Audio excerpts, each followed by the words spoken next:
আজকে বিএনপি পুরো ইউটার্ন, ক্ষমতার জন্য পুরো ইউটার্ন। বিএনপির স্বাদ মিঠে নাই, ওনাদেরকে আসলে পুরো অত্যাচার অবিচার করা এখনো হয় নাই। চোরে চোরে হালি, এক চোরে বিয়া করে আর এক চোরে হালি।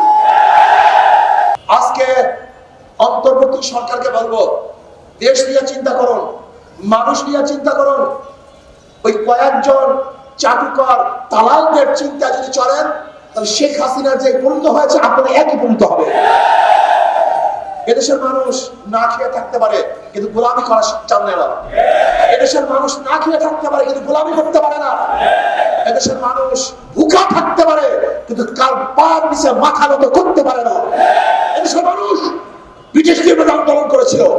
এদেশের মানুষ ভারতের বিরুদ্ধে আন্দোলন করে পাকিস্তানের বিরুদ্ধে আন্দোলন করেছিল। এদেশের মানুষ সেই পরাশক্তি পাকিস্তানের বিরুদ্ধে আন্দোলন করে বাংলাদেশের স্বাধীন করেছিল।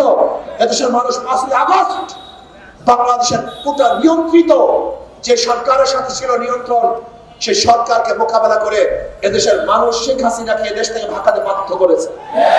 আপনি চিনেন বাংলাদেশের মানুষ কারা? এদের চরিত্র কি? এরা না খেয়ে থাকে কিন্তু কোনোদিন গোলামি করতে পারে না, না খেয়ে থাকে কিন্তু মাথা নত করতে পারে না। কাজে আসুন, যাদের মাধ্যমে লুটপাট চাঁদাবাজি হচ্ছে এদেরকে দ্বিতীয়বার আমরা ক্ষমতা দেখতে চাই না।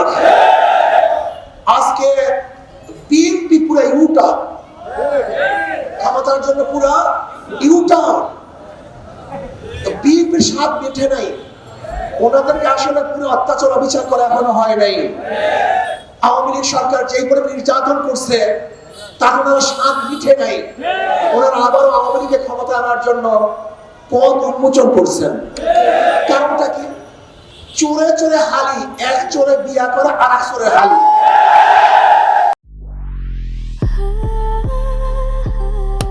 Walton Switch, stylish and elegant. এই 53 বছরে এরা সিন্ডিকেট করে বাংলাদেশকে লুটপাটের এক মহা সরকার পরিণত করেছে। এরাই চাঁদাবাজি করেছে, এরাই দখলদারি করেছে, এরাই জুলুম করেছে, এরাই অত্যাচার করেছে, এরাই খুন করেছে, এরাই ধর্ষণ করেছে। জনগণকে ঐক্য হতে হবে, জনগণকে ঐক্য হতে হবে।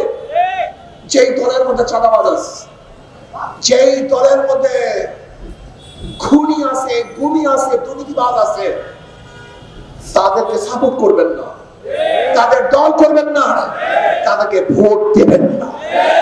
যদি জনগণ ঐক্য হয় তাহলে কোনো দুর্নীতিবাজরা ক্ষমতায় বসতে পারবে না। অন্তর্বর্তী সরকারকে বলবো, পিআর সিস্টেমে নির্বাচন দিতে হবে, সংখ্যানুপাতিক হারে নির্বাচন দিতে হবে। যদি সংখ্যানুপাতিক হারে নির্বাচন দেন তবে সংসদ কোনো ফ্যাসিস্টকে আর জন্ম দেবে না।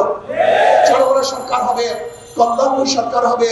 কাজে আসুন, আগামী নির্বাচনে শান্তির প্রতীক হাত পাখা, সবার প্রতীক হাত পাখা, জনগণের প্রতীক হাত পাখা, মুসলমানের প্রতীক হাত পাখা, হিন্দুদের প্রতীক হাত পাখা, শ্রমিকদের প্রতীক হাত পাখা, পুরুষ মহিলা সবার প্রতীক হাত পাখা।